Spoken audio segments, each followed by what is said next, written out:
You know, Danny, maybe it's no surprise. Oh, we got smoke on. It's coming back to you. Okay. All right, great act. Now watch. The smoke is on with John Mohr. He is low and to your left. John Mohr does not take off conventionally. He does not land conventionally. And he doesn't fly conventionally. Please remember, this has the stock baby engine that came off the assembly line. A basic trainer, a docile trainer. This may be the first airplane that a pilot got into before ultimately after the snap roll that he didn't do on takeoff. He got into the P-51. All right, now if you're John Mohr, or if you're anybody that owns a Stearman like this, well, folks, to get there at one point, is practice, practice, practice. Right out of my hammerhead turnaround at low level. Now, you won't hear a big growling noise. John Mohr, a third-generation barnstormer. His grandfather was a barnstormer, had a seaplane base up in northern Minnesota. John, as a teenager, learned how to fly, early teenager, actually got interested in helicopters, built his own helicopter, cabled it to a tree stump, and learned how to fly it by himself, stabilized by those cables. One of the first maneuvers ever invented, the inside positive G, or as they call it, the barnstormer's loop. 5/8 of a maneuver will execute in the sky. The figure 8 laying on its side. That maneuver has a lot of history. It goes back to 1936. The famous Len Colby in Miami, Florida, who, rather than hit the ground with his airplane, did just what John Mohr did. He got on the ground. Jimmy Doolittle, who was the judge, said, "Colby, what do you call that maneuver? We've never seen it before." He said, "Well, Jimmy, that is Cuban 8. At that time, he was working for Batista's Cuban Air Force as the chief primary aerobatic habitat. And out of respect for the great Len Colby, we continue to name that maneuver the Cuban 8 from that day to this, despite our strained relations with that country. John Mohr, the one and only man who can fly an airplane like this. Underpowered? Yes. One set of ailerons, just like it came off the factory floor. But it is skill, practice, practice. And as John says, when he's asked, "John, how do you do that with that airplane?" A precision 4-point hesitation roll, stopping the airplane every 90 degrees. Now working with a little ground effect off on the left side. He'll pull straight up. This is called the hammerhead turn. In the United Kingdom, they call this the vertical reverse. It was used by crop dusters and power line patrol pilots until too many fatalities had them changing, used exclusively by air show pilots. Now the 8-point roll, stopping every 45 degrees, has it halfway around. 7 and 8. 8-point precision roll. All right, now off on the right side, if everything goes right, John will pick up some altitude and do one of the most difficult maneuvers to do correctly. And it is the slow roll. You know, we watch Sunday night, Monday night football, you watch a lot of sports, you watch NASCAR, and on an exciting scene, they always go back into the slow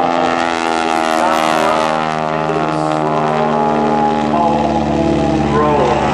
Just barely, but always moving. Whoops! Flames, fire. And that's the maneuver we call the gotcha. How about a big round of applause for John Mohr? As he shows you a little flame, that is all the way he does it. Okay, now a little climb for altitude for John Mohr. I talked to you about his exciting career. He's been an airline pilot his entire adult life.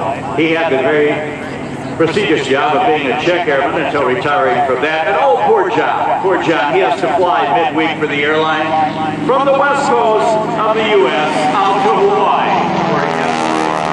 That's what seniority gets you. Okay, this is a reverse Cuban 8.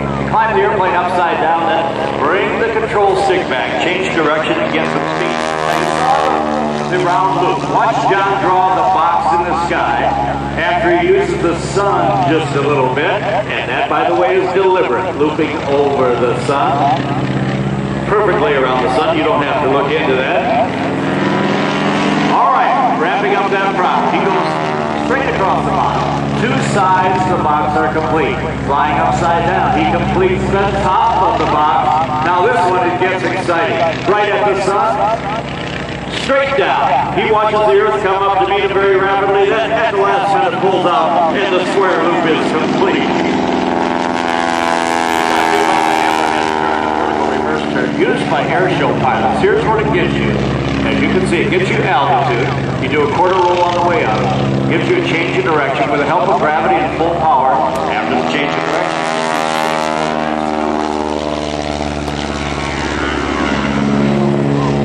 At Air Show Center, a chance to look inside the office of the award-winning John Mohr, recipient of not only the Bill Barber Award for Showmanship, given to one person or one team one time a year.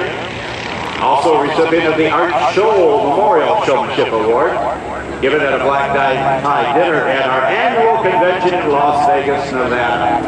And you have to be the best of the best to be able to accomplish that. Now with this underpowered basic trainer, let's draw an 8-side loop right around the sun. The stop sign in the sky, they call it the octagon loop. 8 distinct angles. As John Mohr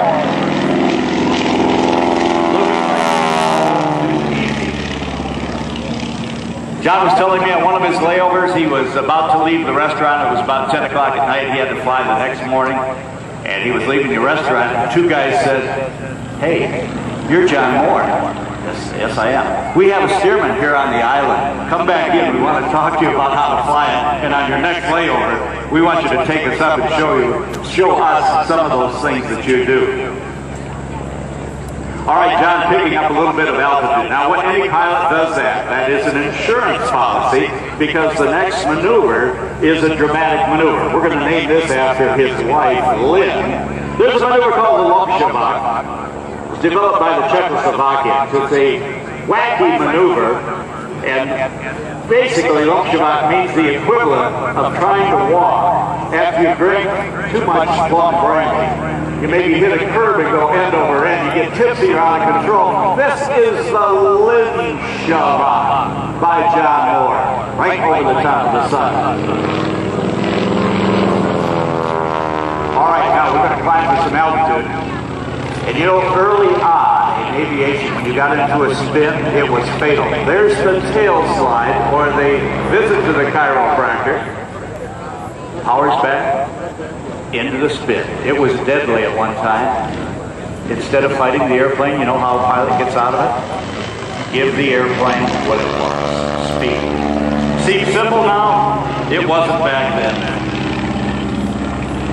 No inverted system, one set of controls. Folks, you are watching magic in the sky. 10,000 of these were built. I told you, it wasn't the most produced primary trainer, but it is said to have taught more pilots how to fly than any other that were in production.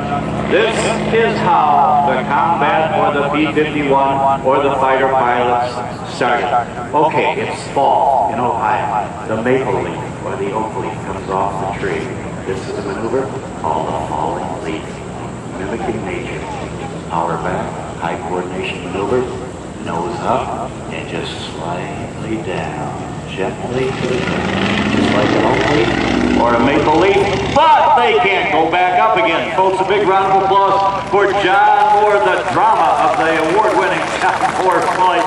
I got to tell you, he is as delightful to be around as he is watching. He's a big, tall guy, about as skinny as he was when he's a teenager, I'm sure. But like Rob Ryder told you, 25,000 hours and counting still. And nobody in the world can fly. That's not right. Look, Ma, no hands as he flies upside down. Both hands out of the cockpit. Young man, you get your hands back in that cockpit and hey, get a hold of that stick and that rudder and that throttle thing, you know, that thing that takes care of the engine. That's John Mohr and his thrilling showmanship. Now you know why he got those showmanship awards. I got to tell you, people just marvel at this guy and how he can do it in this primary trainer. There's a lot of instructors from World War II that are here. They wouldn't believe John Mohr. You know, he comes from the hardy Midwest up in northern Minnesota. And you know, they plow out there. You know, they put a plow into the earth. And they also do some processing. And John is edging it. Cutting a little grass on the runway. That precision balancing act is artistry. Oh, look at that. a little salute. Yeah, that was for John or Rob, not me. I'm not sure. Maybe it's for the Air Boss, Wayne Boggs. Boggsy, talk nicer to John, will you? All right. All right. Now we're gonna do a little change of pace and show you with the Red Barons how after the war the pilots modified the many thousands of surplus Stearmans to get more power out of them, to use them at air shows, and to do a conversion that was later called making an airplane into a bull Stearman. Big engines, a lot of more ailerons, a lot of streamlining. All right, now John, this is a maneuver that drives the tower operator nuts. Coming in upside down, he says, well, I just wanted to clear the area and make sure there was nobody down there. And the tower operator says, oh, when John does this, I picked a bad day to quit sniffing glue. And they jump off the tower. And, oh, that was in the movie, I'm sorry. Okay, a little comment from our Air Boss, Wayne Boggs. Look at this. On one wheel and one wheel only. Folks, you'll go around the world. You won't see anybody like John Mohr. Will you wave like crazy for me? He cannot see, he can't hear your applause, but if you wave, you'll see that animation as he disappears momentarily. A little disappearing act. Smoke them if you got them. Yes, we're about to say in the air show business. And I love the smell of smoke oil in the morning, Rob and John. It's a smell of power. It's almost as good as Jet A. You know, Danny, maybe it's no wonder that that's one of my favorite airplanes to fly, and I've had the honor to fly it. That was also the first aerobatic and the first biplane. Oh my God. Look, John, who's out there? Wave again. You tell me that John Mohr isn't overjoyed to be here, a part of the gathering of Mustangs and legends. He is honored, he's overjoyed, and as we're fond of saying, proud to be here, boss.